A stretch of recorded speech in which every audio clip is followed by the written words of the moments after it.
4, si no la podían ver con calma, ya la pueden revisar ahora sí. Vamos a recordar un poquito lo que ya han trabajado con el profesor Wilson y un poquito conmigo, que es recordar un poquito los conceptos de interdisciplinariedad y multidisciplinariedad. Muy por encima. En tercer lugar, vamos a hablar directamente ya de proyectos en STEM.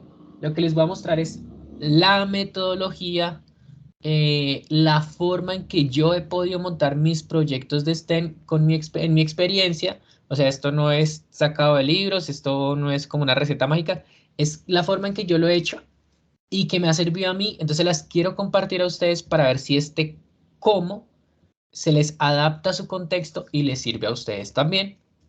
Y por último, una reflexión final en torno a que hagamos una reflexión de cierre, porque pues nos veremos nuevamente, pero ya a nivel presencial en el cierre. Entonces, hacer una reflexión, los que quieran tomarse la palabra un ratico, lo hacemos. Eso es como lo que les propongo el día de hoy de agenda. Entonces, en ese orden de ideas me gustaría, bueno, el objetivo primero es dar a conocer una estrategia para la implementación de actividades, lecciones o proyectos para el curso de Introducción al Enfoque Interdisciplinar de STEM. Solo quiero darles una estrategia, mi estrategia personal. ¿De en qué está basado? Más o menos en mi experiencia montando programas en STEM. Es eso. Acá espero que mi experiencia les sirva a ustedes para montar cosas y les sirva yo. Hoy los voy a saturar de información, profes. De una vez les digo. Entonces, cuando inicie a hablar, si ustedes tienen dudas, me interrumpen. Abren el micrófono y me interrumpen, porque yo sigo de chorro acá y acá voy a bombardearlos con muchas cosas. Ahora sí, en ese orden de ideas, no sé si han tenido dudas, inconvenientes o alguna inquietud con los módulos, con lo que han podido desarrollar, demás, no sé, quisiera escuchar si tienen algún inconveniente con ello. Entonces, me parece importante. Les quiero decir que ampliamos la fecha de entrega de la Bitácora 1 y 2, que estaba para el 4 de noviembre. Ampliamos la fecha hasta el 15 de noviembre. Es decir, quienes no hayan subido la Bitácora 1 y 2, porfa, full, súbanla, que todavía tenemos suficiente tiempito. Muchas gracias a todos los que las han subido pues, de manera oportuna, y yo les escribo un comentario, unas cosas increíbles que han escrito muchos de ustedes. Entonces, no, genial el proceso que están haciendo muchos de ustedes con sus bitácoras, increíble. No sé, ¿tienen alguna duda? ¿Han podido algún problema con los módulos, alguna inquietud o vamos bien? No importa si estamos atrasados, yo sé que estamos en cierre en estos días. Entonces por eso ampliamos las fechas también, como para que puedan tomar un poquito de suspiro y no sentirse como tan presionados en que no van a poder acabar, que pues no es la idea es que puedan acabar. Entonces, ¿dudas por ahora? ¿No? Listo. Profe, ¿me escuchan? Sí, te escucho perfecto. Profe, yo tengo una pregunta, pues Dime. no es de los módulos como tal, sino del encuentro presencial. ¿Todos debemos asistir, los que estamos así virtual Idealmente, y creo presencial? que ¿Todos debemos estar el 18? el 18, creo que sí, idealmente sí, porque es como la celebración de grado y todo, hasta donde yo tengo entendido. O sea, es como el evento de cierre en el que estén todos Ah, los profes de FACA, todos los profes de Soacha, todos los profes de Mosquera. Pues la idea es que se hace un cierre. Hasta donde tengo entendido, esa es la idea. Por eso estamos buscando como gestionando el espacio y todo para que pues sea bonito. O sea, es más como el cierre de grabación. A mí me parece chévere. ya. Sí. No, sí, yo entiendo, sino que pues obviamente como es en jornada laboral, pues necesitamos como Sí, sí, no la se preocupe. circular de la secretaría y tenemos una, pero ahí no es claro si todos debemos ir o solo los del anexo, bueno, solo los que están presencial. Entonces, sí sería bueno como enviar la circular para ver si nos autorizan a todos a asistir. Listo, pero perfecto. ¿Sabes qué? Eso me parece prudente, y así yo también yo le pregunto al profesor Wilson, al profesor Edwin, a ver si ellos tienen más clara información para que se las puedan enviar a ustedes y evidentemente a sus secretarias. ¿Te parece? Bien, bien, pues sepamos algo por el Gracias, WhatsApp o profe, sí, medio señor. oficial, pues revisamos. Listo, entonces Bueno, sí, señor, iniciemos. gracias. Ya saben, si llegan a tener dudas, porfa, me dicen y detengo, pero como no puedo ver las manos levantadas ni el chat, me interrumpen como David, tal cosa. Voy a recordar un poco acerca de estos tres conceptos, que es la disciplinariedad, la multidisciplinariedad y la interdisciplinariedad. Hay otro que sería la transdisciplinariedad, pero pues por ahora no nos compete tanto. Entonces, una disciplina es un campo de acción o un campo de saber de un área en específico. Ejemplo, en mi caso, el profesor David, disciplinarmente es del área de tecnología, porque eso me grabé yo, de licenciado en electrónica. Mi área de trabajo es tecnología informática más o menos. Cuando nos vamos a lo multidisciplinar, estamos hablando de que hay varias áreas presentes que están buscando un objetivo en común, pero tiene algunas cuestiones que cambian. Y una de ellas es que por lo menos hay una independencia metodológica. ¿Qué significa eso? Que digamos en ciencias uno usa el método científico, tal vez en artes usa otros procesos creativos, tal vez de sociales uso design thinking. Entonces no hay una metodología en común a la hora de abordar una problemática. ¿Por qué? Pues porque a pesar que es multidisciplinar, estamos trabajando de manera independiente. También trabajamos de manera independiente de manera conceptual y epistemológico. Entonces, ¿esto qué implica? Esto implica que a pesar que hay un trabajo en equipo, porque lo multidisciplinar también implica un trabajo en equipo, eh, no llegar a unas interconexiones propias con lo que se quiera abordar, con el tema, la problemática, lo que se quiera desarrollar. Lo interdisciplinar presenta un nivel de integración mucho más grande que lo multidisciplinar y hay una afinidad y una orientación en torno a lo que se quiere estudiar, al objeto de estudio o al fenómeno.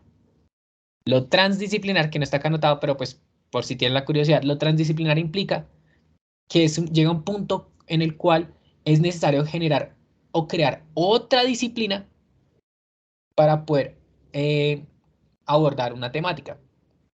El caso de lo transdisciplinar, para irnos de lo mayor a lo menor, el caso de lo transdisciplinar típico es, no sé si han escuchado una carrera actual que se llama los científicos de datos. Los científicos de datos es una carrera transdisciplinar, ni siquiera es es transdisciplinar, porque se crea por la necesidad de tener personas que sepan de un campo de un conocimiento disciplinar, que sepan de estadística y que sepan de machine learning y programación. Es decir, uniendo todas estas áreas, tenemos una persona que es una persona transdisciplinar que se llama científico de datos. Entonces requiere muchas disciplinas y todas tienen que estar interconectadas. Pero no solo nos falta que estén interconectadas, sino que se aborden todas. Entonces, pues se genera lo que es la transdisciplinariedad. Es un ejemplo claro de lo transdisciplinar. Entonces, la transdisciplinar implica generar nuevas disciplinas. En lo interdisciplinar, multidisciplinar y disciplinar no es necesario generar nuevas disciplinas, pero pues hay unas características que sí las diferencian. Generalmente en lo multidisciplinar, las metas son individuales. Entonces, vamos a hablar acerca de alguna problemática. Yo pongo la del río, como la del profe Wilson. Entonces, hay un río. Si entonces la meta individual desde electrónica es diseñar un prototipo para saber qué tan turbia está el agua del río. Desde matemáticas vamos a abordar eh, los cálculos para generar un caudal. Entonces, desde matemática y física. Entonces, hay unas metas individuales desde varias disciplinas para abordar ese problema, pero pues son individuales, no afecta nada. Entonces, puede que yo no haya diseñado bien mi prototipo de electrónica, pero puede que se haya hecho bien el cálculo del caudal. Entonces, me va bien en una materia, me va mal en la otra, entonces como que no afecta mucho. Como la meta es individual, pues no hay problema en ese sentido. Las metodologías son separadas. Como les decía, pues trabajamos diferentes metodologías, entonces no hay una metodología en común, sino que cada uno tira para su lado, como se diría muy informalmente, y implica retos técnicos. ¿Qué son los retos técnicos? Los retos técnicos son una forma de ver problemas en la cual la solución la tenemos a la mano. Un reto técnico puede ser sencillamente sentarme a hablar con un profe que no conozco. Eso es un reto técnico. Porque pues no he hablado con él, pero si hablo con él ya se soluciona el problema. Un reto técnico puede ser, no, es que solo hay que comprar un objeto y se arregla el problema. Los multidisciplinares son retos técnicos realmente. Cuando ustedes ya le cogen el tiro a hacer proyectos multidisciplinares, ustedes ya sacan esos proyectos en menos de nada y dicen, ah, esta materia pone tal, esta pone tal, esta pone tal, y ya. Obviamente es un reto complejo en el sentido en que si nunca hemos trabajado con otros, es difícil, pero cuando ya hemos trabajado con otras asignaturas o con otras áreas, hacer cosas multidisciplinares es sencillo. Se vuelve un poco complejo cuando queremos pasar de lo multidisciplinar a lo interdisciplinar, que implica básicamente tener metas compartidas. Entonces, cuando hay metas compartidas y el trabajo es conjunto, hay un complique y es que yo no puedo avanzar una parte de la problemática del problema que quiero abordar si no conozco tal cosa de biología, tal cosa de matemáticas, tal cosa de química, tal cosa de ciencias sociales. Hay una metodología en común, todos tenemos que ir por pasitos. Y esto es complejo porque en esto se toca sentarse y pensar, bueno, ¿cómo vamos a trabajar? Ya no solo es un reto técnico de sentarme a hablar con el compañero, sino decir, ¿qué es su área? ¿Qué es mi área? ¿Qué es esta otra área? Vamos a empezar a armar de a poquito como eslabones de cadena para generar, no sé, un proyecto, una actividad o una lección. Esto es lo interdisciplinar. Si lo pusiéramos gráficamente, lo veríamos algo así, que es como yo veo las cosas, muy gráficas. Lo disciplinar es una sola asignatura que es un rectangulito abordando un problema, que es el circulito. Lo multidisciplinar vienen siendo tres rectángulos que miran un problema. Ya. Lo interdisciplinar implicaría esas tres materias de nuevo, pero en la cual hay una correlación entre las materias y una relación directa de cada una por el problema. Eso es la interdisciplinar. ¿A dónde va mi invitación? Este es un enfoque interdisciplinar. ¿Eso qué quiere decir? Que si yo estoy pensando en hacer STEM solo yo desde mi área, se va a hacer muy complejo porque va a requerir de ayuda de otras áreas. Si no hemos trabajado nunca con otros compañeros de otras áreas, pues va a ser muy difícil trabajar interdisciplinariedad. Lo que podemos hacer por lo menos es trabajar a nivel multidisciplinar. O sea, no estoy criticando lo multidisciplinar porque me parece importante, sino que la idea es que no nos quedemos ahí. Y sea como un escalón. Yo ya he trabajado solo, ya hacer mis proyectos solito, voy a intentar trabajar con otros, así pues no haya muchas cosas en común para abordar el problema, hacemos algo multidisciplinar y cuando le cojamos el tiro a lo multidisciplinar, nos subimos en escalón más a lo interdisciplinar. Esto es importante porque la interdisciplinariedad es compleja, es un reto. ¿Se acuerdan cuando hacíamos la definición de STEM en nuestra primera sesión sincrónica? STEM es un esfuerzo de las materias ciencia, tecnología, ingeniería y matemáticas. Porque es que lo interdisciplinar también es complejo. Hacer proyectos interdisciplinares no es fácil. Va a decir, si ustedes lo sacan de uno a la otro, no es tan sencillo. A veces siento que es mejor iniciar eso es una perspectiva muy personal del profe David Ariza, y es que a veces siento que es más sencillo iniciar con procesos multidisciplinares, coger confianza con el equipo, conocer cómo trabaja un equipo, y ahí sí, cuando ya le tenemos el tiro a cosas multidisciplinares, nos vamos a lo interdisciplinar. Esa es como tal la noción así muy por encimita, disciplinar, multidisciplinar e interdisciplinar. Mi primera invitación el día de hoy es a romper un poquito eso que nos cuesta de trabajar, dejar de trabajar solos y empezar a trabajar en conjunto. Primero con nuestra área, que es importante, y segundo con otras áreas del saber, con otras disciplinas. ¿Para hacer qué? Para hacer procesos multidisciplinares. Y a futuro hacer procesos interdisciplinares. Entonces, esto es algo que han trabajado en las sesiones con el profe Wilson un poquito, antes de hablar de procesos de innovación, como para recordarlo un poco y tenerlo en cuenta siempre, que la idea es llegar a lo interdisciplinar. Si hasta ahorita vamos en lo disciplinar, no importa, tenemos que dar el primer paso y todo lo STEM se construye es así, día a pasitos, día a poquito. Acá no podemos construir el megaproyecto interdisciplinar STEM de la noche a la mañana porque no va a ser tan sencillo. No importa, construyamos cositas, pero muy de a poquito. En ese orden de ideas, cuando hablamos de proyectos interdisciplinares en STEM, yo uso un método que pues lo llamé así, COMET. Así se llama mi método, como cometa en inglés, pero con H suena muy chistoso, se llama el método COMET. Es una estrategia, no es una metodología como tal, no es una estrategia didáctica tampoco, es como tal una estrategia grande que me permite a mí, al profesor David Ariza, trabajar actividades, lecciones o proyectos en STEM. Es así como yo los he montado, profes. Entonces acá esto no es de un libro, esto no es sacado del internet, esta es la forma en que yo con mi experiencia he logrado montar mis proyectos y se los voy a mostrar, obviamente, como en resultados hechos. COMET básicamente son las siglas de muchas cosas, de contenido y contexto, de metodología y método de evaluación, de estrategia didáctica, tecnología y de habilidad. Más sencillo, COMET. ¿Qué quiere decir eso? Básicamente le estoy diciendo como una fórmula matemática. Si ustedes quieren generar una actividad en STEM que se pueda documentar, que sea robusta y que sea muy seria, debe tener un contenido curricular. Eso es importantísimo. Debe tener un contexto. Ya vamos a ver qué es un contexto. Debe tener una metodología de trabajo. Debe tener un método de evaluación. y que el método de evaluación está anclado al contenido curricular y a la estrategia didáctica que se esté usando. Tiene que tener una estrategia didáctica. Tiene que dar un poco de tecnología, pero ya vamos a entender tecnología para que no se me asusten hacia dónde va el concepto de tecnología. Y tiene que tener una habilidad a fortalecer. Entonces, esa es como tal la forma en que yo monto los proyectos. Vamos a desmenuzar cada una de estas piezas y entender a qué me refiero a cada una de ellas. Si va a surgir nada, interrúmpame por favor, porque acá empieza el bombardeo. Cuando hablamos del contenido curricular, se refiere netamente al currículo. Se refiere a eso que a nivel nacional, el organismo que nos controla, que nos orienta, nos dice, oiga, usted tiene que dar esto, usted debe dar esto, usted tiene que enseñar esto. Todos los países del mundo tienen estándares en las enseñanzas. Estados Unidos, Japón, China, Corea, cualquier país que se les ocurra, tiene estándares de enseñanza porque es la forma de organizarse. Acá visualmente lo que están viendo es un ejemplo de lo que ustedes vieron en el módulo 3 para los que llevan el módulo 3, que son los NGSS, Next Generation Science Standards, o estándares de ciencias para la nueva generación. Esos estándares de ciencias para la nueva generación tienen una particularidad muy interesante, es que tienen algo disciplinario, que es las core ideas o las ideas disciplinares. Entonces, digamos, en este caso tienen una que se llama tierra y actividad humana. Entonces, hay una cantidad de subtemas que tienen que ver por grados en torno a tierra y actividad humana. Tienen otra en torno a biología, tienen otra hacia energía, tienen otra enfocada a sistemas de la tierra, demás.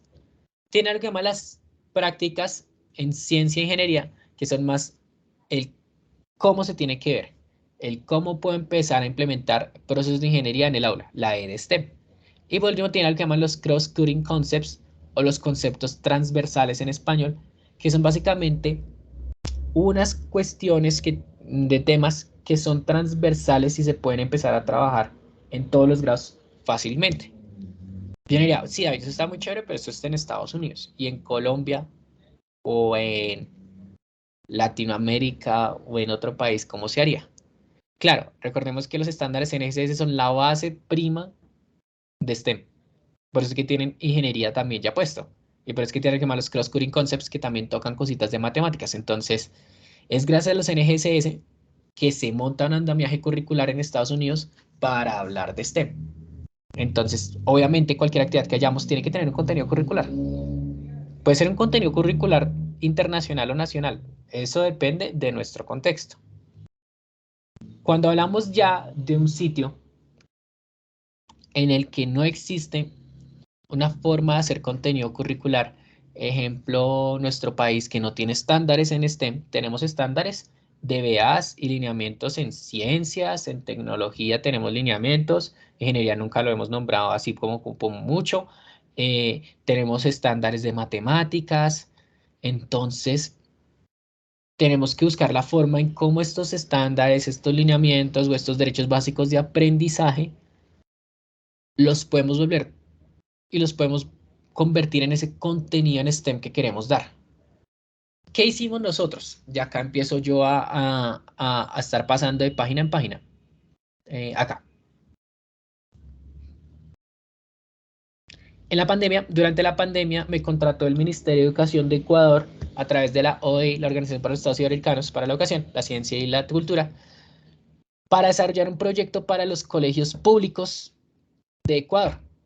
Básicamente contrataron para generar unos lineamientos de política pública en torno a STEM y cómo armar proyectos interdisciplinares. En el, en el currículo de Ecuador para secundaria y bachillerato técnico, como se llaman ellos, eh, ellos tienen una clase, literalmente una clase que se llama proyectos interdisciplinares. Así se llama su clase. Es una clase que ven como dos veces y dura solo 4 semanas. Entonces hay que armar proyectos interdisciplinares para ello. Ellos encontraron en STEM o en STEAM con A una forma de generar proyectos interdisciplinares y una forma de empezar a trabajarlos. Me contrataron a mí y yo subcontraté a una compañera para empezar a desarrollar este estilo de proyectos y tuvimos la misma duda. Claro, Ecuador tiene algo que se llaman proyectos interdisciplinares como materia. Fácil, David. Fácil porque tiene una materia ya que se llama así, pues un trabajo a proyectos, sí. pero Ecuador no tiene lineamientos ni estándares ni nada, absolutamente nada en tecnología. O sea, una institución es libre en Ecuador de querer usar o mostrar cosas en tecnología, sí o no, porque no hay nada, nada en tecnología. O bueno, hasta el 2021, no sé si este año, pero hasta el 2021 no había nada en tecnología. Nada es nada, ni siquiera una orientación como tenemos acá. Nada, acá, allá no hay nada de eso. Entonces, pensando que solo teníamos S de ciencias y M de matemáticas y A de artes en nuestro currículo, pues nosotros diseñamos algo que les quiero mostrar que se llaman los mapas curriculares. ¿Y qué son los mapas curriculares, profes? Básicamente esto. Es una forma de abordar. Hagamos el homónimo a que estamos hablando de DBAs. La forma de abordar diferentes como lineamientos que nos piden. Es que lineamientos, nosotros es que en Colombia tenemos un problema porque tenemos estándares, currículos, lineamientos y DBAs. Entonces, no quiero que se me confundan. Digamos que es como si estuviéramos abordando DBAs. Dejémoslo así por encima, estamos abordando DBAs. Entonces, cogimos los DBAs, entre comillas, DBAs de Ecuador, de ciencias, de esos, de artes, de matemáticas, y miramos cómo podíamos diseñar una actividad que pudiera permear algunos de estos DBAs. Pongo DBAs entre comillas. Entonces nos salió este mapa curricular. El mapa curricular se llama mapa curricular STEAM con A. Entonces, ¿qué nos dice este mapa curricular? Básicamente, este mapa curricular nos está diciendo como, oiga, puedo, acá, entonces, este mapa curricular nos está diciendo, oiga, mire, hay un componente en ciencias, hay un componente en tecnología, hay un componente en ingeniería, hay un componente en artes, hay un componente en matemáticas que debemos abordar. Vamos a abordarlo durante 4 semanas, ya van a entender por qué 4 semanas, y pues tenemos que ver estos temas. Entonces, estos temas no tenemos que verlos en el sentido en que me obligó a mí el ministerio, sino yo los propuse. Afortunadamente, al no tener un sesgo del currículo de Ecuador, pues podía leer con calma todos los DBAs, pongo entre comillas DBAs, de noveno, décimo y 11, que fue en el caso en el cual estas guías están aplicadas.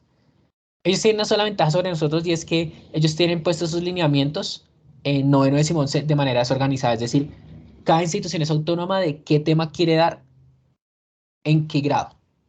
No es como acá que nos dicen, estos son tales para tal grado en específico o para tal ciclo. Ellos sí tienen una libertad un poquito más grande que nosotros. Nosotros también por ciclos, pero pues eso no es tan cierto y ustedes lo saben. Generamos estos mapas curriculares. Entonces el mapa curricular pues maneja temas. Como no existe tecnología como tema, pues ¿qué nos tocó hacer? Que nuestras guías tocaran al menos un pedacito, algo que tuviera que ver con tecnología o usar alguna tecnología, alguna de las dos. La ingeniería, acá la vemos también desde una metodología y también es de parte de los temas centrales, porque evidentemente no existen lineamientos en ingeniería, no existe una cátedra de ingeniería en colegios, lo que existe son cátedras de ingeniería, pero ya las carreras universitarias cuando hablamos de ingeniería. Esa es una forma en la que nosotros diseñamos un contenido curricular. Una de las apuestas que puede hacer una institución, que es lo que estaban pensando un poquito en Mosquera la semana pasada que tuvimos esta charla, era, pues entonces, y eso fue una sugerencia de un profe, no fue mío, hagamos una prioridad, una priorización de DBAs, y ya teniendo una priorización de DBAs, empezamos a mapear qué DBAs de ciencias, de matemáticas, se puede trabajar juntos para una actividad interdisciplinar. De esta manera, no perdemos, no nos matamos armando un proyecto genial pero que no tiene nada que ver con el currículo. Y después me dice, bueno, ¿y qué? ¿Qué vamos a hablar? Es por eso que iniciamos siempre con el contenido curricular. Claro, el contenido al ser enfocado en estas áreas, estamos intentando garantizar que haya un proceso multidisciplinar al menos y ya miraremos si es interdisciplinar o no, si hay una dependencia de ambos. Esta es la primera parte del método COMET, que tiene que ver con el contenido curricular. Esto puede aplicarse para una sola actividad, profes, de clase o para un proyecto gigante. Entonces, por eso me gusta este método que hemos estado depurando estos años y es cómo lo escalamos para que sirva para una actividad para el que quiera iniciar como para el que quiera armar un proyecto grande ya en su institución. O es más, hasta para apropiarse por una secretaría. Entonces, no sé, va a decir alguna cosa. La secretaría de FACA decidió que el método COMED es una de las metodologías que más recomienda usar para trabajar proyecto interdisciplinaria en todas las instituciones de FACA. Ese es un ejemplo de lo que puede llegar a ser este método, porque pues ya lo he iterado varias veces. La siguiente cosa tiene que ver con el contexto. El contexto es una circunstancia que está presente en cualquier momento y los contextos pueden ser sociales, económicos, educativos y demás. Cuando realizamos actividades en STEM, es preferible, profes, que haya un contexto, que uno pueda decir, estamos embarcados en tal tema. ¿Por qué? Porque a veces tenemos la costumbre, desafortunadamente, que hay temas que se nos desconectan totalmente de la realidad de un estudiante. Totalmente. Entonces no tienen nada que ver con su realidad local, nacional o mundial. Entonces el contexto es esa excusa, yo lo pongo también como una excusa bonita, es ese pretexto en el cual abarcamos una problemática o un reto. Hay varias formas de hacerlo. La más básica es lo que ustedes ya hacen, porque yo sé que ustedes ya lo hacen, es decirle a nuestros estudiantes, revise su contexto.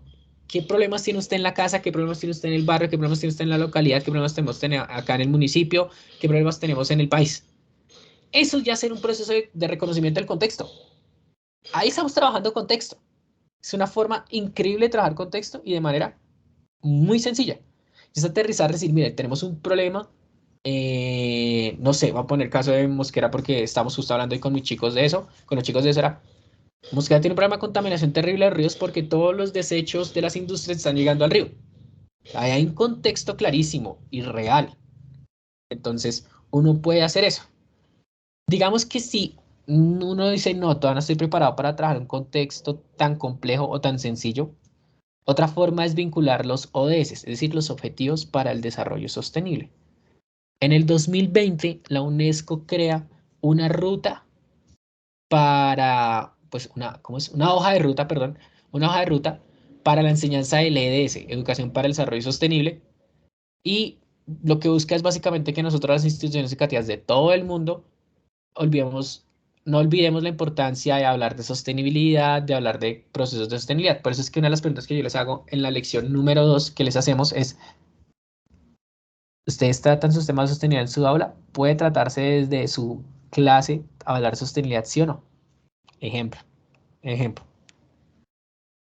En ese orden de ideas, pues, ¿qué hicimos para Ecuador? Vuelvo otra vez a Ecuador porque Ecuador fue como uno de los grandes proyectos que hemos armado.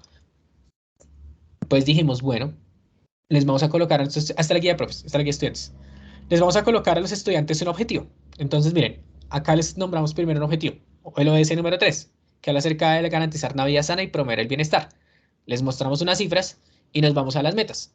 Entonces, tal meta tiene como objetivo que para el 2030 suceda tal cosa. ¿Eso qué permite? Que el estudiante diga, uy, chanfle, ¿cómo así que hay cifras en torno a esto? ¿Cómo así que hay 7 millones de personas muriéndose cada año a causa de exposición a finas partículas de aire contaminado? Como cada 2 segundos alguien entre 30 y 60 años muere prematuramente a causa de enfermedades transmisibles, enfermedades cardiovasculares y demás. Entonces, buscamos una posible solución. Entonces, una de las soluciones que se nos ocurre, y esto ya es un lineamiento nacional que me tocó incluir, Bueno, bueno, es Jorge, te dejo hablar que ya entro acá a de donación reunión. de Entro a órganos. reunión ya. Profe, estás con el micrófono abierto. Entonces, una de las Vale, formas que nosotros no quisimos abordar vengo. este tema es Chao. donación de órganos. Porque hay unas políticas públicas en Ecuador fuertes en torno a que tenemos que donar órganos. Y hay unas imágenes muy fuertes en torno, pues saben que la población de Ecuador es muy fuerte, muy arraigada a todas esas costumbres indígenas. Entonces, hablar de donación de órganos para ellos es impuro. Entonces, por cuestiones religiosas y culturales, la donación de órganos en Ecuador no ha sido un gran éxito. Entonces, diseñamos una guía para hablar un poco de donación de órganos, teniendo en cuenta ese contexto que son los ODS. Es decir, que si pudiéramos darle un órgano a una persona, probablemente esas cifras de muerte no serían tan fuertes. Entonces, es una forma en la que hemos empezado a vincular los ODS. Hay un libro muy interesante que está puesto en el módulo número 2 que acá se los quiero mostrar, que se llama Educación para el Desarrollo Sostenible, Objetivos de Aprendizaje, y es este, que está acá. Son 68 páginas, pero es muy bonito en el sentido en que está muy organizado. Entonces, uno busca uno de ese que le gustaría trabajar. Ejemplos de emprendimiento sería chévere trabajar trabajo decente y crecimiento económico. Desde ciencias uno puede trabajar salud y bienestar y sostenibilidad divinamente. Desde uno también puede trabajar agua y limpia y saneamiento. Cuando uno se va a cada uno de los ODS, sucede algo maravilloso y es que cada ODS tiene sus meta de tablas Pero además, les quiero mostrar por acá, hay unos objetivos de aprendizaje cognitivos, hay unos objetivos de aprendizaje socioemocionales y unos objetivos de aprendizaje conductuales. Y hay unos temas sugeridos que se pueden trabajar. Entonces, si uno ve estos temas, uno podría empezar a hacer un match, una conexión entre contenido curricular que me están no obligando, pero sí que me impone el ministerio y unos temas que ya están vinculados a eso. Entonces yo puedo hacer una localización más fácil de qué temas me pueden servir. Cuando yo hice las guías de Ecuador, esto no había salido. Creo que esto salió este año o el año pasado.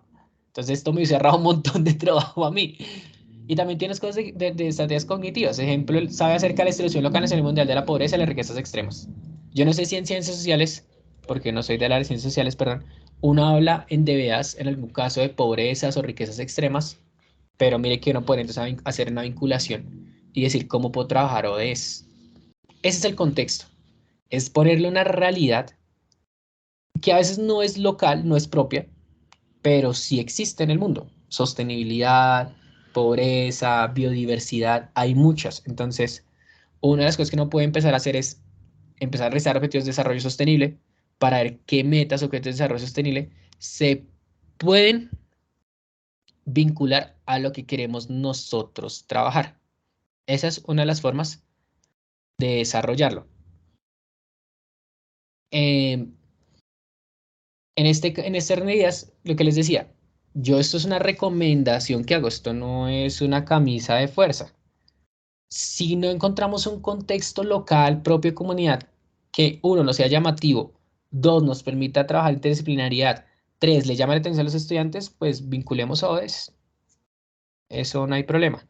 Tengan en cuenta también que los ODS los están aplicando mucho en todas partes del mundo, que hay muchas iniciativas en torno a hacer retos de tecnología, de ciencias, en torno al cumplimiento de los ODS. Entonces los ODS se nos vuelven también una estrategia muy chévere que se puede incorporar para trabajar. Entonces, esta es una forma de generar contexto. Decía, contexto. Contenido curricular. Ahora hablamos de contexto. Nuestra siguiente parte es metodología. ¿Qué es una metodología? Una serie de pasos para cumplir algo. Eso es una metodología. La metodología es una forma en que vamos, la metodología de trabajo, cómo vamos a abordar ese tema, cómo lo vamos a abordar, cómo vamos a hacer el trabajo interdisciplinar nosotros los profes, cómo lo van a abordar nuestros estudiantes. La metodología va unida a la mano, es la mejor amiga de las estrategias didácticas. Quiero que lo vean claro. Metodologías y estrategias didácticas van de la mano, son súper, súper amigas. Y en esas ideas hay diferentes metodologías. Acá traigo 4 a colación, unas que ustedes ya deben conocer, otras que probablemente sean un poco más nuevas, y es, el proceso de diseño de ingeniería es una metodología interdisciplinar y que tiene énfasis en generar y construir prototipos. Entonces, si estamos pensando que nuestra intención es que nuestros estudiantes generen prototipos, todavía no sabemos sobre qué contexto y por qué, ya sabemos que Engineering Design Process puede ser la metodología más idónea para que ellos usen. Si por el contrario buscamos la solución a un inconveniente social a través de un proceso en STEM, Design Thinking o pensamiento de diseño puede ser mucho más interesante y mucho más idónea, pues para nuestros estudiantes. Entonces miren cómo tenemos dos, Engineering Design Process y Design Thinking. Hay otras dos, tenemos una en ciencias, que sigue siendo tradicional, que lo tradicional implica que sea malo, quiero aclararlo, y que nos ha llevado mucho tiempo, que es el método científico.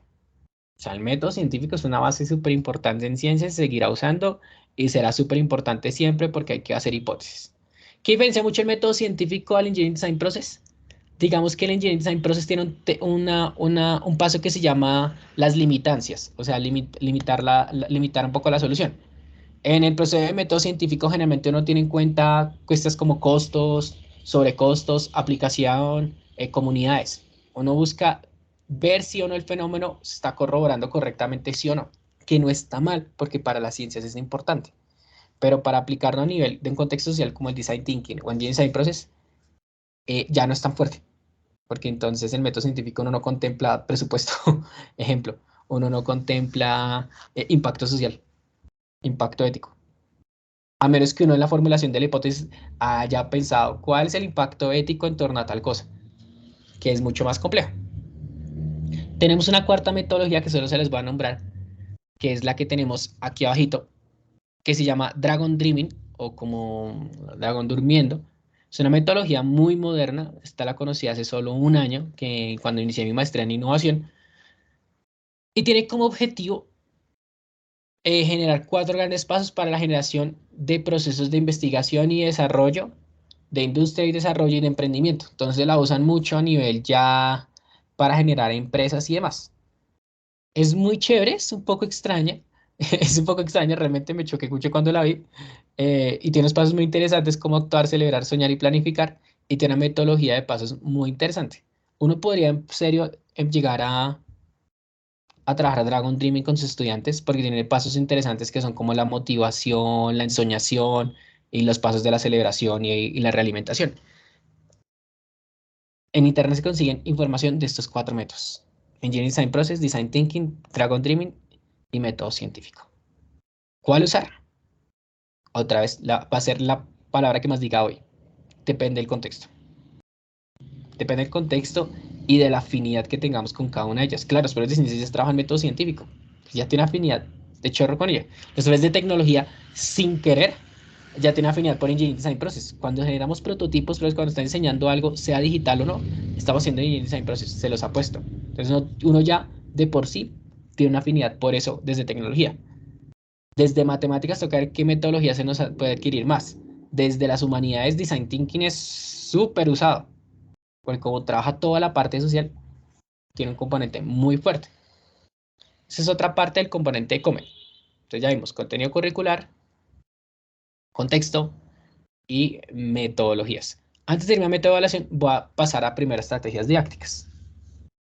Como tal, una estrategia didáctica es eso. Es una forma, es una cantidad de tips, de consejos para poder hacer una gestión correcta del aula con respecto a la forma de llevar a cabo, de llevar esos aprendizajes a nuestros estudiantes. Existen, voy a decirlo vulgarmente, chorro mil estrategias didácticas, pero existen un montón. Es más, uno puede hacer combinación de muchas, realmente. Uno tendría que decir, es que hoy solo puedo hacer aprendizaje basado en retos. No, uno puede hacer combinación de muchas porque se parecen mucho realmente. Solo le voy a nombrar cuatro que son como las más usadas en STEM, porque ustedes en el módulo vieron también un poquito de interdisciplinariedad en el módulo 2, entonces entiendan hacia dónde está enfocada esta reunión o esta sesión. Dos de las más conocidas, ABP en el sentido de aprendizaje basado en proyectos. Es una forma de trabajo. Los proyectos es una forma muy interesante de trabajar con los estudiantes. No con todos. Generalmente nunca se recomienda trabajar ABP con primaria, que primaria está en los procesos previos a trabajar planificación y organización. Está tal vez todavía en algo más de motivación, de regulación y más. Entonces, ABP generalmente es muy bueno para trabajarlo con los grados superiores, con los chicos que ya tienen una historial de haber trabajado, los chicos que ya tienen un poquito más de gestión emocional y gestión de procesos. Esa es mi recomendación personal y es mucho lo que esto que sirve. ABP en primaria es complejísimo. Yo diría más bien ABP en secundaria y en grados superiores. Tenemos otro que es la aprendizaje basado en problemas. La aprendizaje basado en problemas es algo súper tradicional también, es muy bueno. Recordemos que lo tradicional no implica que sea malo, tal vez se ha ejecutado mal. Y está muy enfocado también a aportar compromiso con los estudiantes, a generar una problemática y demás. El aprendizaje basado en problemas también es buenísimo para trabajar en bachillerato o este ya se puede tocar en primaria, porque es montar una situación problema que puede ser real o simulada y la idea es que la solucionen. Entonces acá el ABP trabaja muy de la manito con método científico, muy, muy de la mano. Generalmente el método científico, en la formulación de hipótesis del método científico, se busca dar respuesta a un problema que existe.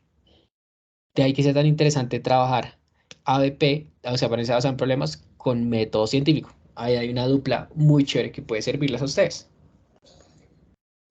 Hay otras dos, que es una de mis favoritas, que es la que tiene acá a mano izquierda, que se llama ABR, aprendizaje basado en retos.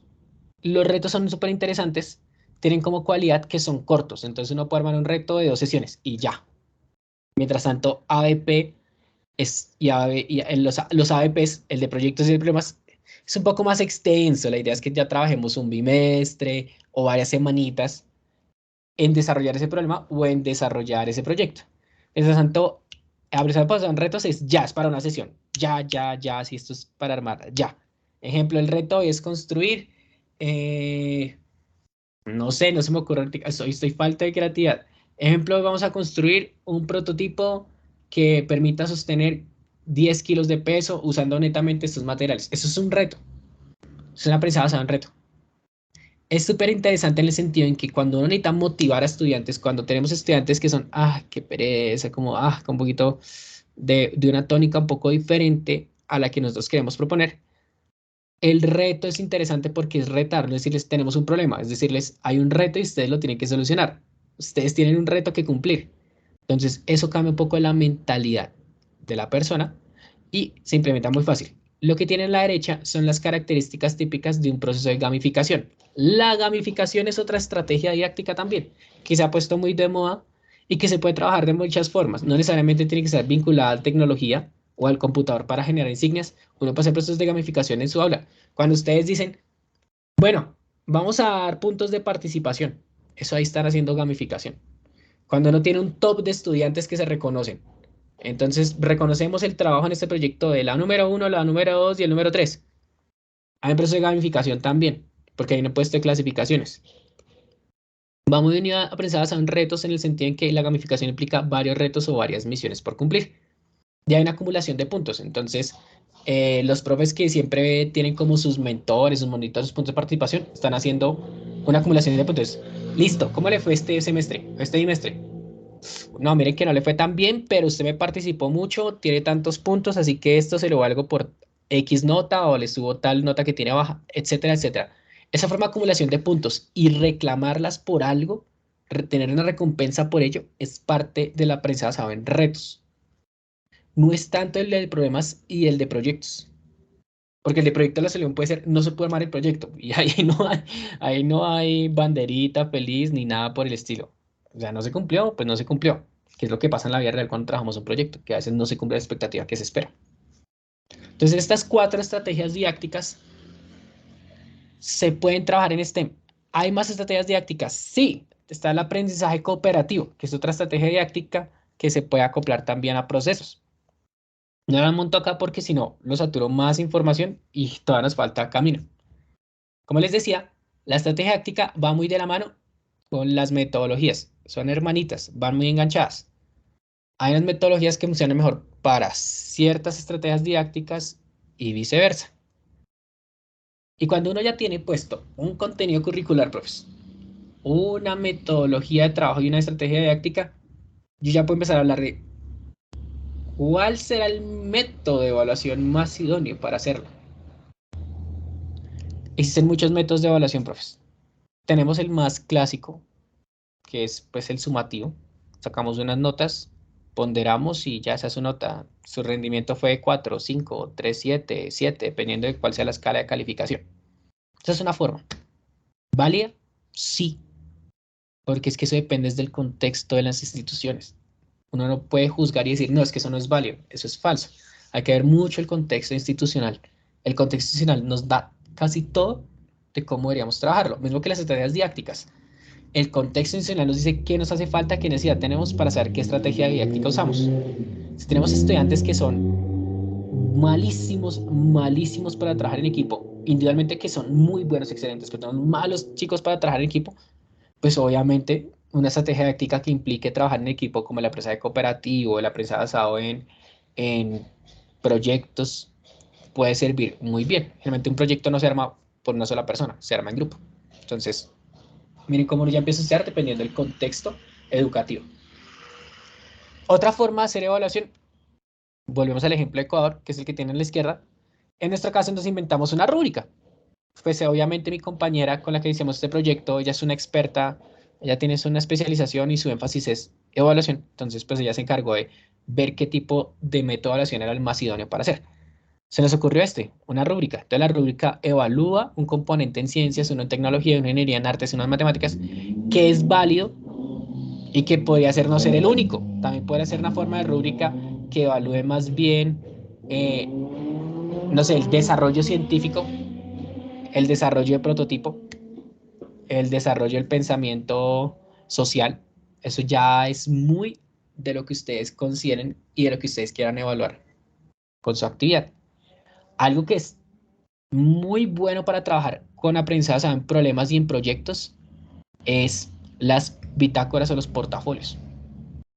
¿Por qué? Porque me permiten tener un proceso de seguimiento de nuestros estudiantes. Esto es viejísimo, o sea, evaluación por portafolio es de las cosas más tradicionales que tenemos, pero sigue siendo muy vigente, profes. O sea, es un método muy vigente, sobre todo para procesos largos, porque nos permite que ellos empiecen a documentar, sistematizar y organizar esas pequeñas tareitas que tienen que dar cumplido para llegar allá. Entonces, o para que lo tengan en cuenta.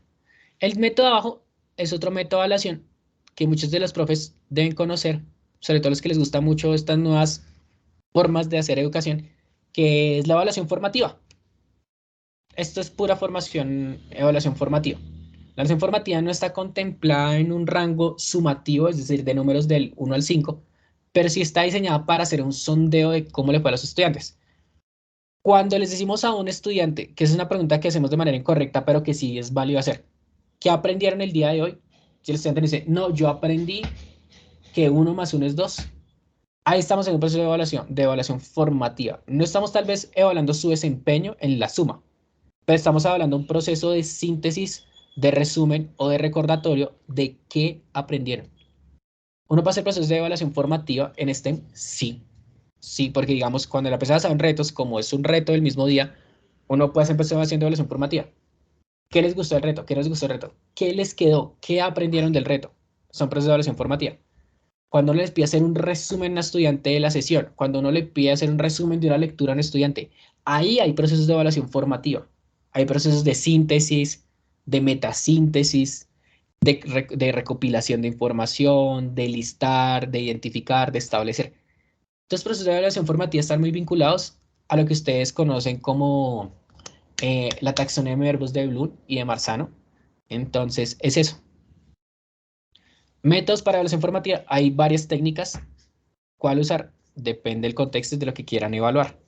Si les interesa, hay páginas en internet gratis que tienen muchas de las rutinas de pensamiento o técnicas usadas en la evaluación formativa. Entonces, miren yo cómo hemos puesto nuestro panorama. Claro, uno dice, David, es mucha información, es muchas cosas al mismo tiempo, pero es parte de lo que implica en serio generar una actividad en STEM bien planteadita.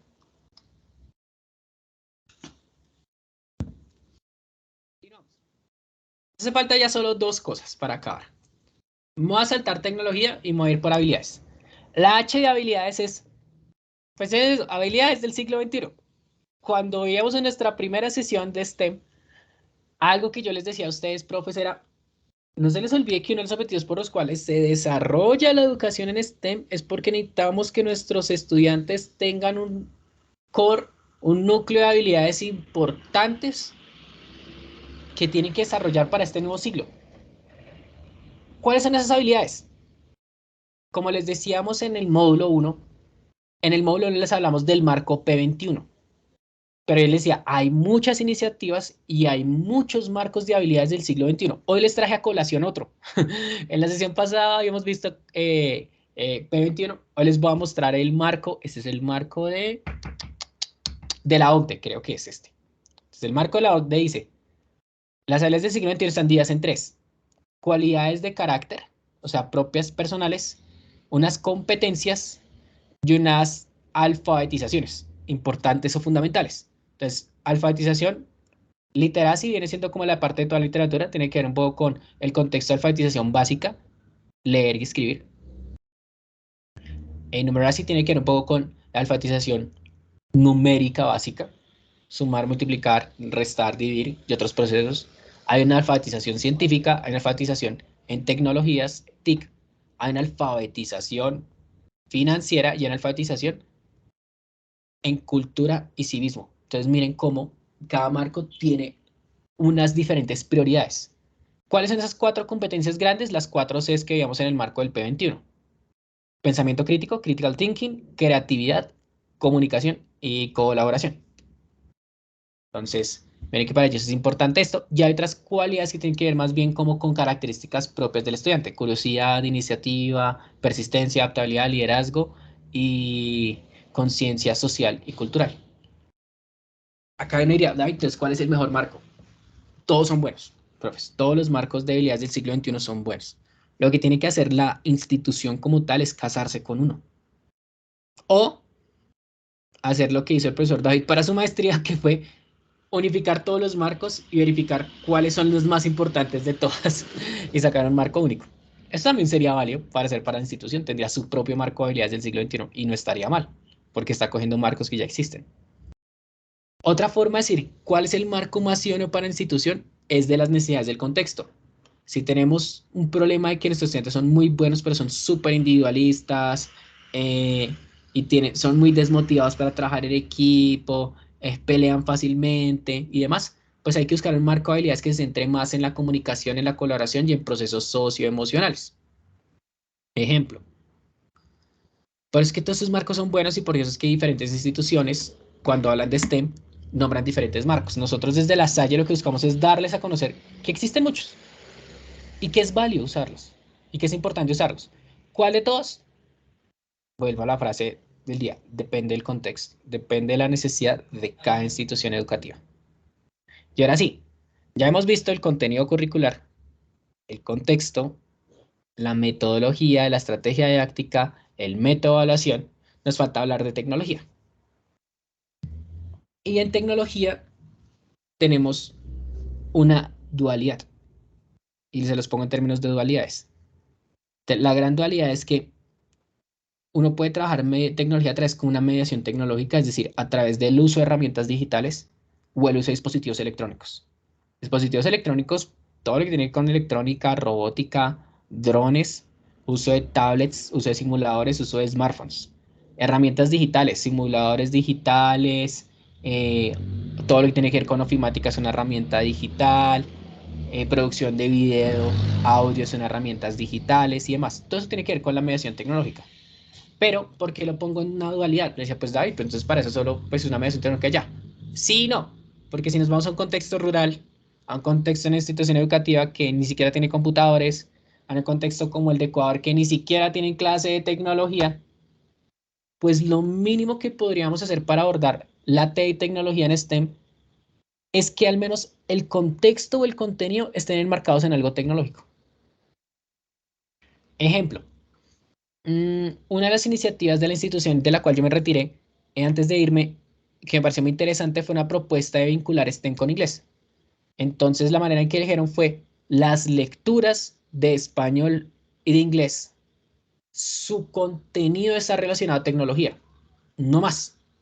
El profesor de inglés seguiendo su clase común y corriente, el profesor de español seguiendo su clase común y corriente, pero fomentábamos este contenido, o este contexto tecnológico en nuestros estudiantes. Entonces decían, no, los estudiantes de 10º y 11 tienen que hablar de inteligencia artificial. Inteligencia artificial es un tema de moda tecnológico, y pues ellos buscaban buscar formas de trabajarlo. Octavo no trabaja temas de robótica, entonces vamos a leer Yo Robot, vamos a leer tal libro que habla de autómatas, etcétera, etcétera. Claro, no había una mediación tecnológica fuerte, pero sí había un contexto vinculado a tecnología. Y esto es importante, profes, y esto es una perspectiva personal. Acuérdense que este método es muy mío, es como yo trabajo, se los estoy compartiendo por si les llega a servir a ustedes y como que les sirve de fuente de inspiración a ustedes. Y es que para mí la perspectiva de la tecnología es importante. Así estemos en la ruralidad, porque pues en algún momento van a enfrentarse a alguna tecnología. Yo sé que no tenemos impresoras 3D, todo el mundo no tiene impresoras 3D en sus instituciones, no todo el mundo tiene robots, no todo el mundo tiene maquinarias, pero probablemente esos estudiantes que nosotros tenemos van a salir a usar alguna herramienta tecnológica en algún momento, así sea para arar el campo. Probablemente eh, pasemos en algún momento de usar la maniobra de nosotros o la tracción animal a usar una máquina. Y esa máquina implica un conocimiento tecnológico, así sea mínimo. Entonces, por eso yo hago mucho a que hay que tocar el tema de tecnología. no necesariamente tenemos que ser que todo tiene que ser últimamente tecnológico y solo tenemos que hablar de inteligencia artificial, programación, realidad virtual y demás. No, pero sí es necesario que lo nombremos. Si nos volvemos a nuestros estándares de ciencia y tecnología, nuestros estándares de ciencia y tecnología nos hablan de, por lo menos yo me acuerdo siempre el de biotecnología. O sea, creo que hay uno que tiene que ver con biotecnología, entonces nos está nombrando tecnología de lleno. Los NGS se nombran tecnología también. Y no es como, ay, sí hay que usar robots, es como podemos empezar a entender que están en un mundo en el cual los robots van a ser normales. Cómo el robot me puede permitir fortalecer una habilidad. Esa es la habilidad de tecnología y a mí me parece encantadora porque nos permite quitarle un poco el miedo a trabajar tecnología, profes. Es uno de los grandes inconvenientes que tenemos nosotros. Le tenemos muchísimo miedo a trabajar procesos en tecnología o hablar de tecnología porque tal vez no la conocemos o qué pereza o cómo la voy a trabajar y demás. Entonces, acá la invitación es a los profes que no son muy adeptos a la tecnología es de a poquito, con calma. Adaptémonos, conozcamos un poquito de tecnología, pero de a poquito, pero hagámoslo. Con eso cerramos como tal mi método de trabajo. David, ¿esa es la única forma de trabajar STEM? No, no es la única forma de trabajar STEM. Es la forma en que David Ariza ha hecho sus proyectos de STEM. Así es que David Ariza montó este proyecto para Ecuador que les estoy mostrando, que está basado en aprendizaje en proyectos, en aprendizaje cooperativo, ahora sí lo podemos poner un poco que está basado en un contexto de ODS y demás.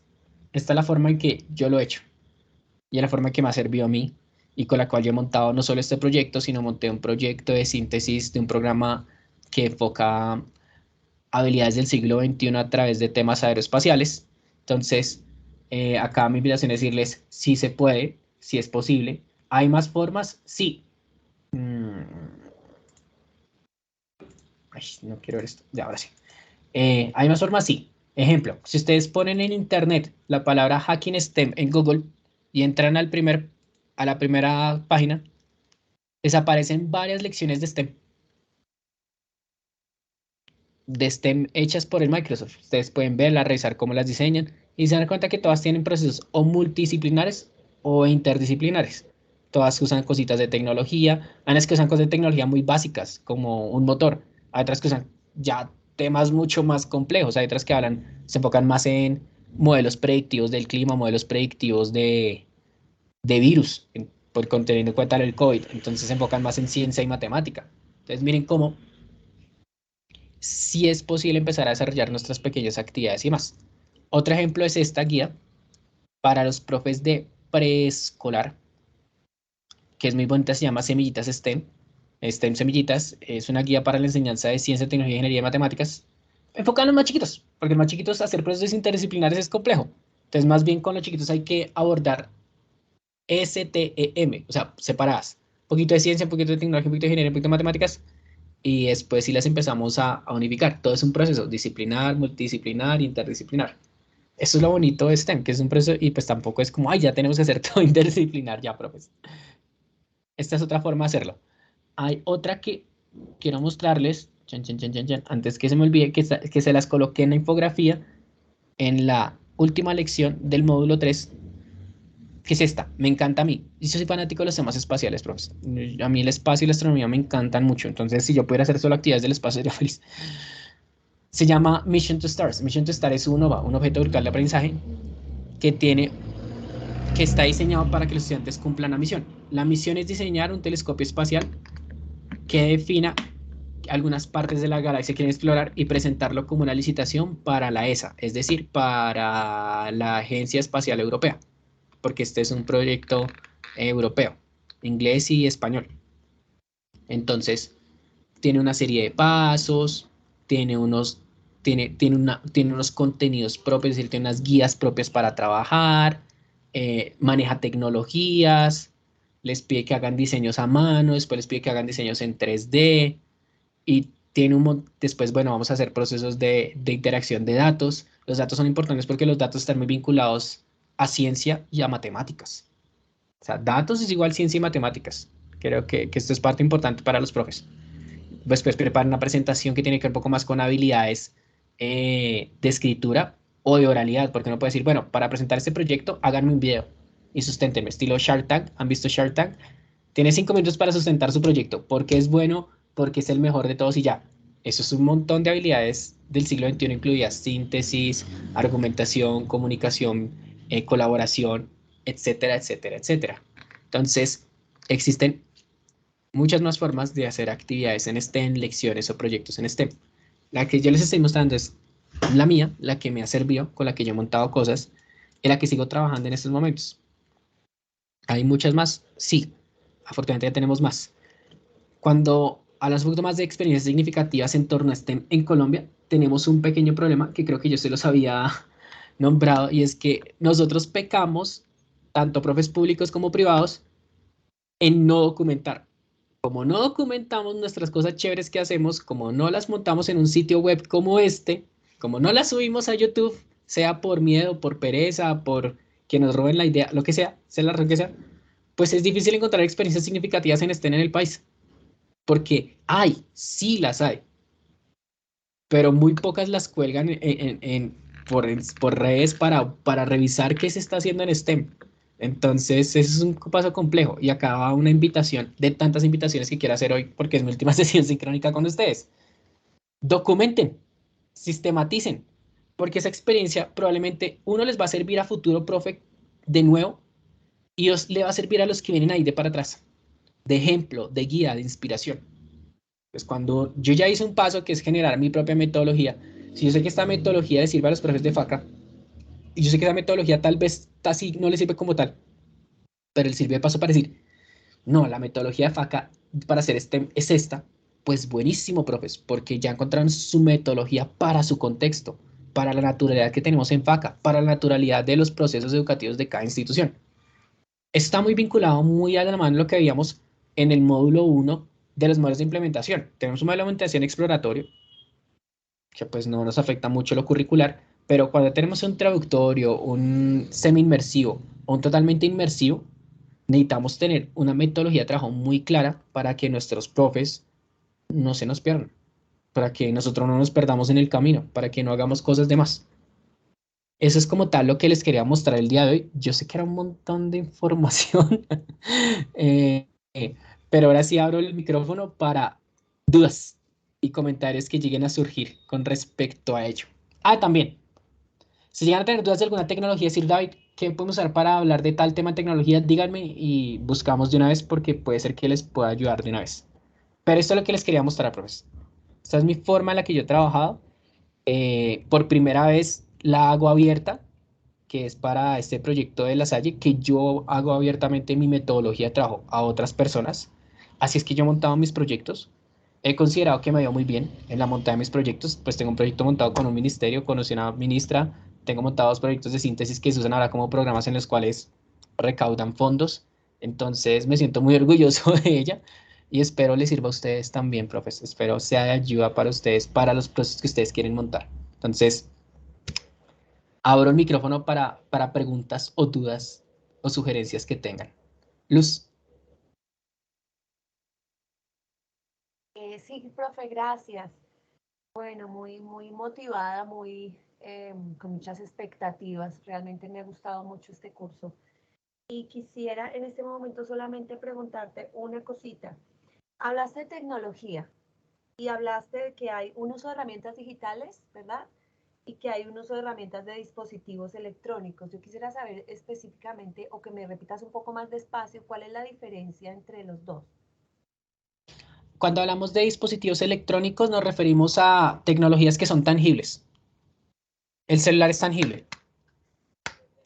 el robot es tangible, la tablet es tangible, el dispositivo electrónico que yo programo que tengo que conectarles cables es tangible. El motor que yo le adapto a una centrifugadora es tangible. La bomba que le pongo a unos tubos de PVC es tangible. Todos esos son productos tangibles, pero hacen parte de ese gran concepto de tecnología, como una herramienta.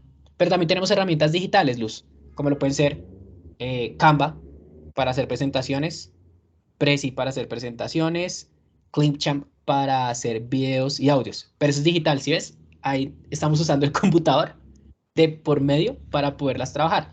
Obviamente hay tecnologías que tienen ambas. Ejemplo, la robótica. La robótica tiene robots, pero tú usas el computador para programar qué hace el robot. Entonces se vinculan ambas.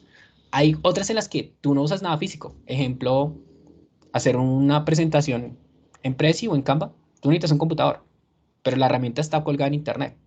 Entonces, en un dispositivo físico no vas a usar. Entonces, por eso hago esa diferenciación, un poquito de ese estilo. Y también con esa diferenciación la idea es ampliar lo que puede conocerse como tecnológico o no tecnológico, que para mí es importante también que lo sepa. Entonces, ejemplo, usar herramientas, a mi parecer, para el profe David Ariza, y esto es una concepción muy mía, el uso de herramientas, un taladro, una tornadora y demás, hace parte del proceso de tecnología e ingeniería. Ahí, o sea, puede que no sea una herramienta digital ultra moderna como pueden ser las gafas de realidad virtual, pero ahí hay procesos tecnológicos de ingeniería hechos. Está el láser. Entonces, ahí hay una vinculación un poco de la tecnología también. Así es a lo que yo voy, Luz. ¿Y cualquiera de los dos serviría para un producto, para ya mostrar un Claro, resultado final de un proyecto? claro, mira, te voy a poner un ejemplo clásico.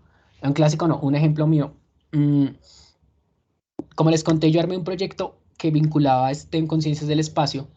Estaban tres niveles, uno para séptimo, otro para octavo, otro para noveno. El producto de séptimo era hacer un diorama de un planeta del sistema solar y demás. Entonces era un producto tangible, que era un prototipo. Pero noveno, le solicitamos que a través de un, un póster científico, ustedes saben que el póster científico tiene unas características especiales, mostraran cómo sería una tecnología para diseñar un dispositivo electrónico. No lo diseñaron físicamente, solo lo pensaron y lo idearon, que permitiera disminuir o defendernos de las fulguraciones o las manchas solares. Las llamaradas solares, las que produce el sol, generan una tormenta electromagnética que tiene muchos daños en nuestro cuerpo y en las comunicaciones. Entonces, eso es un problema, es un contexto muy espacial, perdóname, pero la idea era que ellas, a través de un póster científico, mostraran su solución. Entonces, mira que literalmente la respuesta fue digital. El producto final fue digital, lo mostraron en una tablet, bueno, Ujú. o lo mostraron en el computador, pero tenía un contexto científico fuerte y tecnológico también. Vale, ok, Espero, gracias. espero, espero haya un poquito resuelto un poco tu duda con ello. Sí, mucho, mucho, gracias. No, de nada. No sé qué otro profe tenga otra duda o comentario al respecto.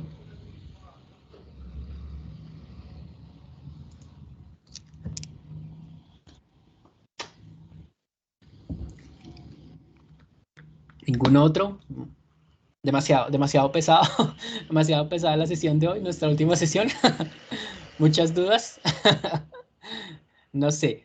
También, ya faltan 10, entonces también si quiere alguien hacer una reflexión final de lo que han aprendido, las aprendizajes que llevan hasta ahora, también es totalmente válido. La idea es escucharnos un poquito en esta última sesión.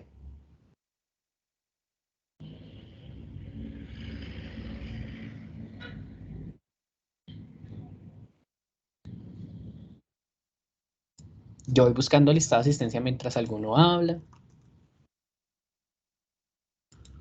A mí me inquieta, nuevamente hablo yo, qué pena. No te preocupes, Luis. Dime. Gracias. A mí me inquieta la parte del presupuesto que se hablaba en los módulos, porque pues realmente uno siempre se encuentra con ese problema cuando está inicialmente programando todas las actividades que va a hacer en el año, ¿verdad?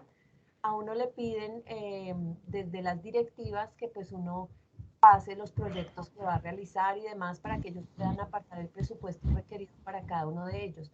Pero en este nuevo enfoque educativo, pues no se tiene ese presupuesto para STEAM y mucho más en nuestros colegios, o por lo menos en el mío no. Entonces, ¿de qué manera uno, si el año entrante quisiera empezar a trabajar este tipo de enfoque, cómo podrían orientarlo? O ya como dice ahí en lo que estaba plasmado, que a mí me llamó bastante la atención eso, yo dije, será en otro país, porque que yo sepa en este no. Ya está como un presupuesto destinado para eso, del Ministerio de Educación pues, directamente, ¿no? O yo lo tengo que plantear Sí, como, no, no. o sea, ¿tú qué nos puedes decir ahí? Bueno, desde las dos perspectivas. Mm, digamos que hay, a veces cuando queremos trabajar cosas que tienen un componente de tecnología demasiado fuerte, obviamente sí hay que hacer una inversión. Puede ser para comprar robots, para actualizar sistemas y demás. Y ahí es complicado. Hace muchos años se creía que STEM no se podía hacer si no se tenía un gran presupuesto porque, porque no había para comprar dotación tecnológica. Nos dimos cuenta que no, que eso no es tan cierto. Pero una forma en la que yo consideraría, Luz, esto ya es a nivel personal, eh, solicitar un poco presupuesto o ver cómo podemos hacer es diseñar un proyecto multidisciplinar o interdisciplinar que como compete a varias áreas como tal, nos permite decirle a la institución, oiga, mire, queremos armar este proyecto, es un proyecto que abarca a matemáticas, a ciencias, a tecnologías, sociales, etcétera, etcétera. Y para ello necesitamos presupuesto porque ellos tienen que hacer un prototipo en plastilina, tienen que hacer una cuestión de imprimir una cosa y demás. Entonces, eso genera un poquito más de peso. Y si el resultado de ese proyecto llega a ser idóneo y llega a tener o llega a ser una experiencia significativa tanto para docentes como para institución, como para estudiantes, entonces tú ya empiezas a tener un recaudo más fuerte para el siguiente proyecto. ¿Cuál es el proyecto del próximo semestre? ¿Cuál es el proyecto del próximo año? Yo lo vería así, porque pedir un presupuesto, digamos que a nivel individual o para una asignatura, no sé qué tan viable sea a nivel institucional y público sobre todo, porque el sector público yo sé que es complejo y el contexto de cada institución es muy diferente en torno a ello. Pero yo diría que esa es una forma, o sea, una cohesión de propuesta de un proyecto multi o interdisciplinar, en STEM, obviamente. Vale, gracias. No, de nada, los espero ser un poquito de ayuda en esa parte presupuestal. Eh, Daisy, tú tienes la mano levantada. Dime, Sí, señor, buenas tardes. muy buenas tardes. Bueno, pues digamos que a modo de reflexión es primero agradecer por el espacio, por la oportunidad también de poder interactuar con estos nuevos conocimientos. Digamos que la tarea es compleja, no es fácil. Nosotros pues cada uno asumo que estamos aquí porque nos interesa, porque nos motiva, porque de alguna manera pues queremos hacer procesos de innovación y pues estas son herramientas que claramente nos ayudan. Yo siempre he tenido la inquietud y sería muy chévere, digamos, esto, estamos acá nosotros docentes que dependemos también de muchas directrices que se dan dentro de las instituciones y que sería muy chévere también que los coordinadores e incluso los rectores participaran de este tipo de capacitaciones o de charlas para que ellos también comprendan no solamente el para qué, sino el poder dar como los espacios, como generar esos ambientes apropiados para que todas estas cosas tan bonitas, tan maravillosas que nos cuentas y que podemos evidenciar y que nosotros desde el aula de pronto de alguna manera, sin propiamente hablar en lenguaje STEM, lo estamos haciendo. Y sentir como ese apoyo porque siento que de alguna manera nosotros hacemos muchas cosas en aula, pero el no sentir ese apoyo, el no sentir y lo complicado ahí de, por ejemplo, de trabajar con otros profes, con otras áreas, pues obviamente no todos, pero sí hay lugares en los cuales es muy complejo porque pues cada profe está en su mundo y entonces entrar en esos mundos no es fácil. Pero pues digamos que no es imposible, es como plantear una muy buena, un buen proyecto, algo que genere como esa curiosidad también. Siento que las herramientas que nos has dado pues nos proporcionan también una visión de cómo perfeccionar, mejorar, acondicionar pues lo que nosotros hemos venido haciendo en nuestras clases. Entonces, pues nada, agradecerte por todo lo que nos has aportado. Respecto a los módulos, pues no, muy chéveres, estuvieron muy dinámicos, siento que también ahí aprendimos varias cositas, entonces pues nada, muchísimas gracias. No, gracias a ti, Daisy, pues por poner los agradecimientos, segundo por la reflexión. Sí, yo considero también que, digamos que acá hay una dualidad, yo considero que hay un trabajo que tiene que hacer, voy a poner en términos feos, el docente, que es echarse un poquito al hombro primero estos espacios, estas nuevas cosas. Recuerden que en innovación, profes, hay algo que se llaman, hay una curva de adaptación. La curva de adaptación nos dice que al inicio, cuando uno hace algo nuevo, totalmente nuevo, solo un porcentaje máximo del 10 al 20% nos va a decir sí de una. Otro porcentaje grande, por ahí el 60, 70%, no, por ahí 60, 50%, no va a decir ni mu ni fa. Y otro porcentaje pequeño va a decir, va a estar siempre en la contra. Y cuando nosotros queremos hacer nuevos procesos, no solo en STEM, cuando ustedes quieren hacer cosas totalmente nuevas, profes, en sus aulas, quédense al inicio con solo ese porcentaje que les copia la idea. Quédense solo con ellos.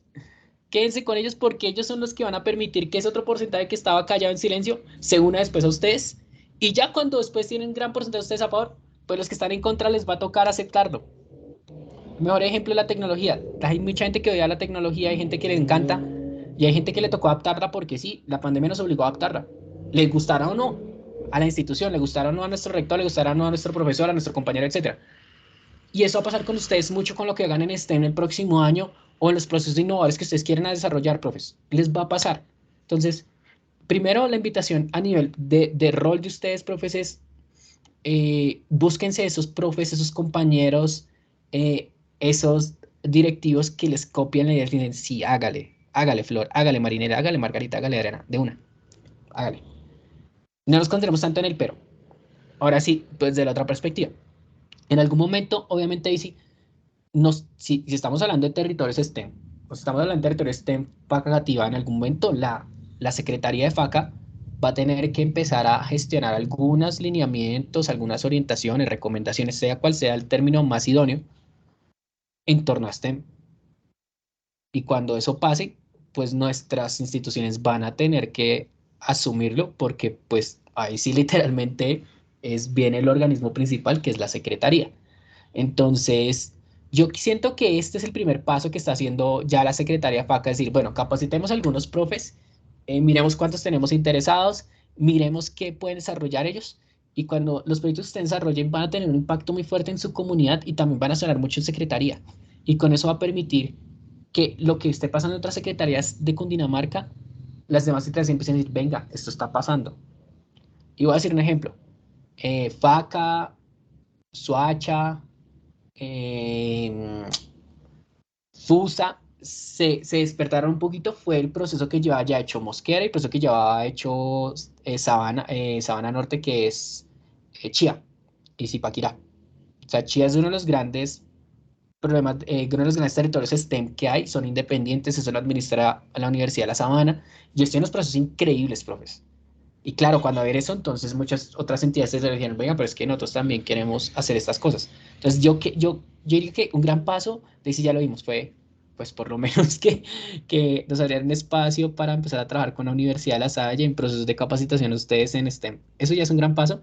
Esperemos que no sea el único paso, esperemos que haya más, y con eso que llegue a surgir, nuestros apreciados rectores o rectoras que son un poquito más reacios al cambio, un poquito más complicados de poner en nuestra fila de que se adapten a nuestra curva de innovación, se unan a nosotros. Entonces, no se desanimen, profesor. Es complicado, lo sé, porque me ha pasado a mí en muchos procesos, pero créanme que cuando uno hace las cosas bien, eso, el trabajo habla por uno, como dicen por ahí. El trabajo habla por uno, y los proyectos que ustedes diseñen con sus compañeros, con sus estudiantes, van a hablar por ustedes de lo bien que lo están haciendo. Esa es como la reflexión que yo te puedo dar ahí, Daisy, al respecto de eso. Pero esperemos que sí, que en algún momento el apoyo lo tengamos en todas las instituciones. Porque no decir que todas las instituciones no tienen apoyo. Hay instituciones que sí, afortunadamente tienen el apoyo de rectores, coordinadores y demás. En el chat les acaba de colocar, profes, la asistencia. No sé si hay alguna otra reflexión final, si alguien quiere decir algo más.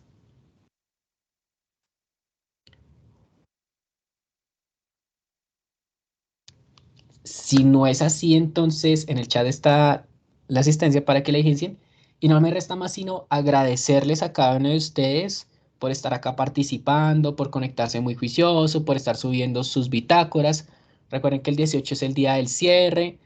esperaría que máximo hasta el 17 tengamos plazo para subir las bitácoras. Tenemos plazo hasta el 15 de noviembre para subir 1 y 2 y hasta el 17 para subir la número 3. La número 2 es larguita, es extensa, así que no nos confiamos. La uno sale muy rápido, pero la 2 sí requiere un poquito más de trabajo, más de reflexiones. Dime. El 18, ¿a qué horas debemos estar en la sede de Chapinero de la universidad? No sé, Jessica, no sé la hora. Yo creo que les llega un correo a través de la secretaría con todos los datos. Porque yo sé que es Bueno, el qué pena, 18, pero la hora, no sé. estaban con estudiantes, qué pena. No te preocupes. No te preocupes, Jessica. Y Gracias. ya, eso me queda más que agradecerles y que tengan una muy bonita tarde y nos vemos, Dios mediante, presencialmente el 18. Que me les vaya muy bien, pues. Hasta luego. Chao, muchas gracias, que estés muy bien. Gracias, Hasta hasta luego, luego. Jessy. Chao, Gracias. Marcela. Gracias, profe, muchas Gracias. gracias. Hasta luego a todos, que estén muy bien. Hasta luego, profe. Muchas gracias por todo. Hasta luego. Hasta luego. Chao, profe, que esté muy bien. Hasta luego, Luz, que estés muy bien. Gracias.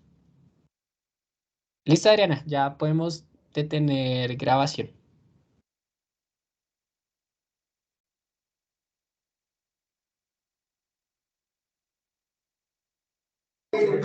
Profe, muchas gracias por todo el aporte. Estamos pendientes de subir la bitácora. Muchas gracias por la clase de hoy. Todo está muy claro y que tenga una feliz tarde. Gracias, Julio, que estés muy bien. Buena tarde. Bueno, profe, muchas gracias. Hasta luego. Hasta luego.